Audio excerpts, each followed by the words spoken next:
All right, I'd like to welcome the 2025 BMW Championship winner, Scottie Scheffler. That's your fifth win this season, Scottie, and your 18th overall on tour all time. Like, you're amazing. Everybody knows that, but what were your emotions like coming down that last few holes? Yeah, I mean, it was a tough day out there. The greens got really tough to putt there towards the end, and it was a challenging day. You know, I was starting 4 shots back, but got myself into the tournament pretty quickly there on the front 9, and did a lot of good stuff out there. Would have liked to have a few less mistakes, but overall, I mean, great battle all the way through. Did a good job of staying patient and executing when we needed to. All right, we'll go straight into questions, and we'll start with Doug. If you have a question, put your hand up, and we'll get you a mic. How did you play that chip on 17? What did you see? What were you trying to do, and what would you have been happy with? Realistically, I mean, I missed it on the correct side. I think that's most important. It was a chip that we practiced, and I knew how fast it was, and basically it was just trying to get it on the green. And it's kind of a bowl pin back there to where everything kind of funnels towards it. And I knew it was just going to be really fast, so I'd do my best to get it down there and give myself a good look for par. And when it came out how we wanted it to, and then it started breaking and started looking better and better. And yeah, it was definitely nice to see that one go in. Scottie, the course went under major renovations since 2021. Can you talk through the changes and how you felt it played? Yeah, well, I think it definitely played more difficult this week than it did a few years ago. Greens definitely had a lot of pitch to them.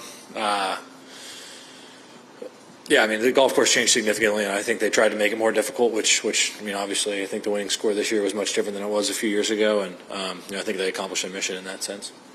We'll go in the middle here. And Scottie, on 17, to have a moment like that, and you're still so close to it, it wasn't long ago, but that's one of those iconic, like, oh my gosh, like long-term kind of memories happening in a moment. Do you sense that, feel that? Do you know that when it's happening? Yeah, I mean, I knew it was an important shot in the golf tournament. You know, Bob made a nice birdie there on 16, and I mean, I knew it was going to be a battle all the way till the end. I mean, starting the day 4 shots back, Bob had made some mistakes early in the round, but I knew he wasn't going to make many more as the day went on, and he did a good job of battling all day, without his best stuff. And when that chip goes in, it's a pretty cool shot, but the job's not nearly finished after that. Bob could just as easily chip his in, and you don't know what's going to happen, so got to stay focused, and did a good job hitting the fairway and the green there on 18, and give myself a pretty stress-free par. Good pull.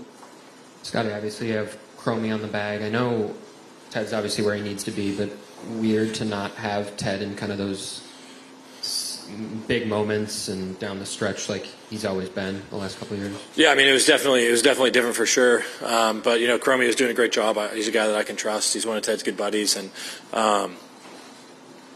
yeah, I'd just say it's pretty much as simple as that. Cromy's a guy that works hard. He does his prep work, and he was an easy guy for me to trust out there. And I felt like we did a good job of talking through our shots and staying patient and keep doing the right things. Even when things were looking a little bit squirrely there on the back 9, we did a good job of staying focused and continue to hit shots at the right targets and, close the tournament out nicely. I feel like you guys talked any less than you would with Ted, or did it feel similar in the cadence and, how often you were going there?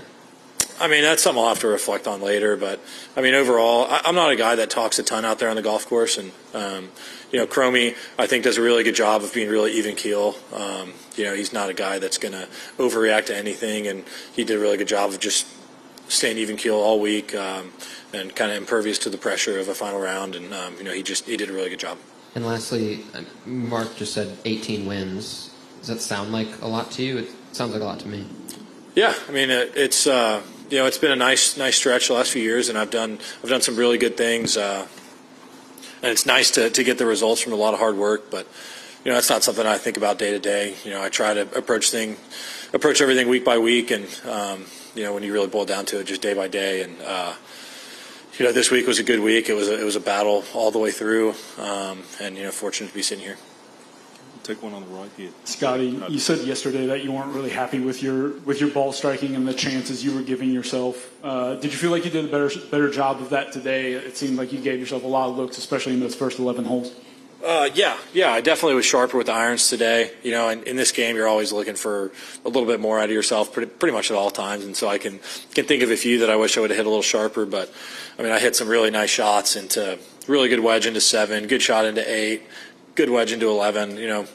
I mean, probably outside of the chip in on 17 shot of the day was probably on 15 coming out of that bunker. I mean, that was a really important shot in the tournament, one that I think will fly a little bit under the radar. But Bob I just made a sloppy 3-putt on the hole before to kind of let Bob back into the tournament.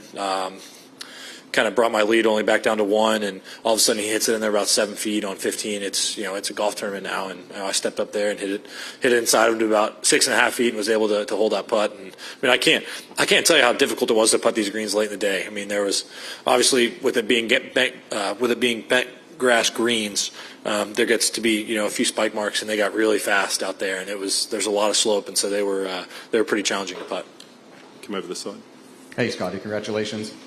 Bob bogeys the first 2, you birdie the first 1, and then after 5, you're kind of in control there. Do you have an awareness that he's a little bit on the back foot and you have an opportunity to take advantage, or is it still more about executing your game? Well, I mean, it's always about executing my game, but I knew I needed to get off to a good start today, and Bob gave me a couple gifts there early in the round, and all of a sudden I went from being 4 back to standing on the 3rd tee. I'm only 1 back, and all of a sudden it's like, all right, it's game on now. No more cushy lead. It's time to go get it. And we did some good things there on the front 9, and then kept him at bay there on the back 9. I knew Bob's a great player. I knew him making some mistakes early. He wasn't going to continue to do that all day. He was going to fight and claw his way back, which he did. And he should be proud of the fight that he had this week. And it was a good battle out there.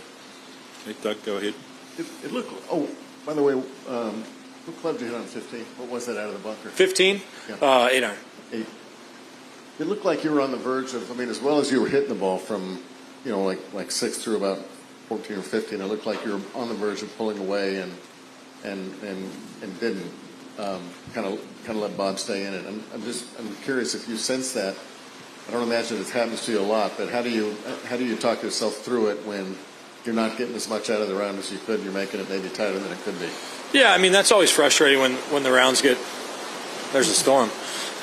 It's always frustrating when you're not getting as much out of the round as I would hope, but I was putting myself in position, doing the right things. I didn't really feel like I was doing a lot of stuff wrong. It was just very challenging out there, and I knew if I continued to execute and stay patient that things were eventually going to go my way, and really it all just boils down to execution. I think sometimes throughout the course of a round like that, if you're not getting the most out of it, it can be frustrating, and then things can kind of snowball from there. But did a good job of staying patient and executing when it really mattered. We got time for one more. We have to wrap this up. Would you like to see Caves Valley be part of the permanent rotation for the BMW Championship? I mean, obviously I have good memories here, and it was a lot of fun this week. But those decisions aren't really up to me. All right, thank you. We got to wrap it up. Storm. Great. Let's go. We'll do this over there in the clubhouse.